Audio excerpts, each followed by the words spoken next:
Hello friends, welcome to my channel Aswad आनंदाचा।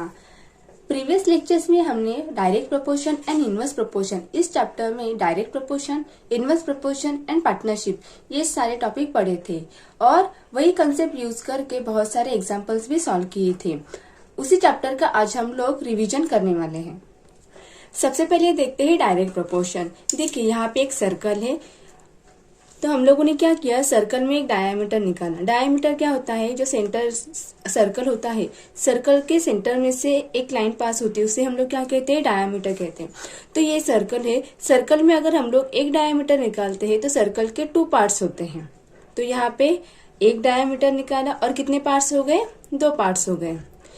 अगर हमने इसमें 2 डायमीटर निकाले तो कितने पार्ट्स हो जाएंगे, 1 2 3 4, इसमें 4 पार्ट्स हो जाते हैं। उसमें अगर हम लोग 3 डायमीटर निकालेंगे तो कितने पार्ट्स हो जाएंगे, 1 2 3 4 5 6। और अगर हम लोग 4 डायमीटर निकालेंगे तो कितने पार्ट्स हो जाते हैं, 1 2 3 4 5 6 7 8। मतलब कि अगर हम लोग एक डायमीटर निकालते हैं तो सर्कल के 2 पार्ट्स होते हैं। अगर 2 डायमीटर निकालते हैं तो उसमें 4 पार्ट्स हो जाते हैं। अगर 3 डायमीटर निकालते हैं तो उसमें 6 पार्ट्स बन जाते हैं। और अगर 4 डायमीटर निकालते हैं तो उसमें 8 पार्ट्स बन जाते हैं। इसका मतलब क्या है कि नंबर ऑफ डायमीटर बढ़ते गए तो उसमें जो पार्ट्स हैं वो भी क्या उसमें भी क्या हो गया, वो भी बढ़ते गए। तो इसे ही हम लोग क्या कहते हैं, डायरेक्ट प्रोपोर्शन।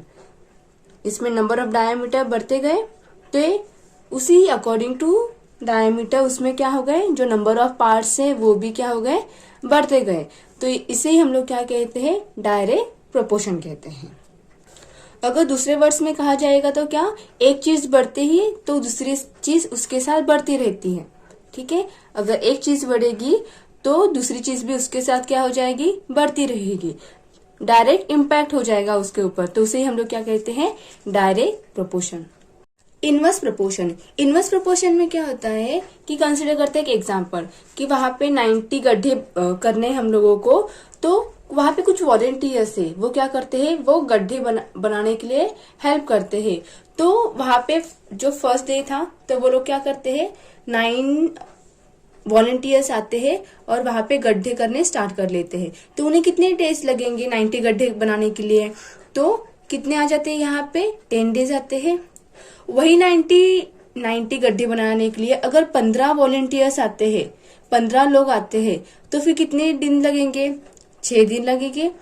अगर वही 90 गड्ढे बनाने के लिए 30 लोग आएंगे तो कितने डे लगते हैं, 3 डे लगते हैं।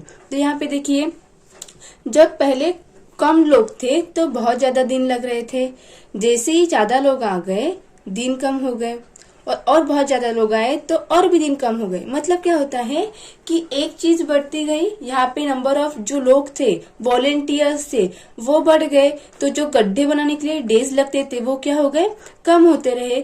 तो इसे हम लोग क्या कहते हैं, इनवर्स प्रोपोर्शन। मतलब कि अगर एक चीज बढ़ती है तो दूसरी चीज क्या हो जाती है, घटती है। अगर दूसरी चीज बढ़ती है तो पहली चीज क्या हो जाएगी, घटती है। वाइस एंड वर्सा, एक चीज बढ़ने की वजह से दूसरी चीज कम हो जाती है और दूसरी चीज बढ़ने की वजह से पहली चीज कम हो जाती है। इसे हम लोग क्या कहते हैं, इनवर्स प्रोपोर्शन कहते हैं। अगर दूसरा एग्जांपल देखा जाएगा तो एक सुधा नाम की लड़की है, उसे अगर 48 प्रॉब्लम सॉल्व करने हैं और वो सिर्फ, तो हमें बताना है कि कितने डेज लगेंगे। अगर एक दिन में वो सिर्फ एक ही प्रॉब्लम सॉल्व करेंगी तो कितना डे लगेगा, 48 डेज लगेंगे। अगर वो एक दिन में 6 प्रॉब्लम सॉल्व करेगी तो कितने डेज लगेंगे, 8 डेज लगेंगे। अगर वो एक दिन में 8 प्रॉब्लम सॉल्व करेगी तो कितना डेज लगेंगे, 6 डेज लगेंगे। अगर सुधा एक डे में 48 प्रॉब्लम सॉल्व करती है तो उसे कितने डेज लगेंगे, 1 डे लगेगा सिर्फ। यहाँ पे देखिए, अगर सुधा ने एक दिन में जो प्रॉब्लम सॉल्व करती है, अगर उसके नंबर्स बढ़ा दिए तो यहाँ पे डेज क्या हो जाते हैं, कम हो जाते हैं।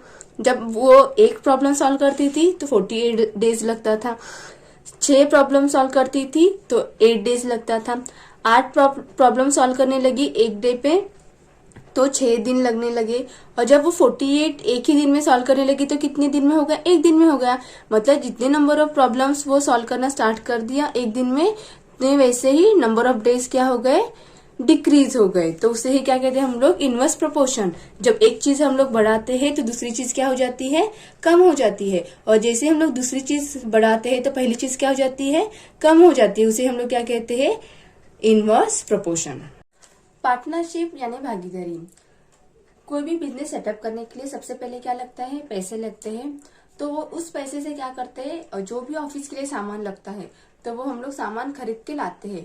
तो जो भी सामान खरीदने के लिए पैसे लगते हैं उसे हम लोग क्या कहते हैं, कैपिटल कहते हैं। जो भी सामान या ऑफिस चलाने के लिए जितने भी पैसे लगेंगे उसे हम लोग क्या कहेंगे, कैपिटल कहेंगे। तो कंसिडर करते हैं यहाँ एक पर्सन है, उसको एक बिजनेस सेटअप करना है। उसके लिए उसे 5,000 रुपए की जरूरत है, लेकिन उसके पास तो सिर्फ 3,000 रुपए ही है।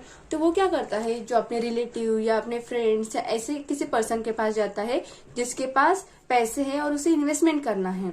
तो उसे जाके कहता है कि मुझे एक ऑफिस बनाना है, खड़ा करना है, और उसके लिए मुझे 2,000 रुपए की जरूरत है। अगर आप वो हमें 2,000 रुपए देंगे तो जितना भी प्रपोर्शन रहेगा आपका कैपिटल में, तो उसके अकॉर्डिंग को आपको क्या मिलेगा, उसका प्रॉफिट में शेयर मिलेगा। ये पर्सन रेडी हो जाता है और ये क्या करते हैं, बिजनेस सेटअप करते हैं। बिजनेस सेटअप करने के बाद क्या होता है कि उनको प्रॉफिट होता है। जैसे इन्होंने 5,000 का उन्होंने इन्वेस्टमेंट किया था, ठीक है, लेकिन उनको क्या होता है कि 3,000 रुपए का क्या हुआ, प्रॉफिट हुआ। 3,000 रुपए का प्रॉफिट हुआ। तो अभी वो क्या करेंगे कि इन दोनों का शेयर कितना था कैपिटल में, तो उसका क्या निकालेंगे, रेशो निकालेंगे। तो इतना इनका कितना आया था, 2:3।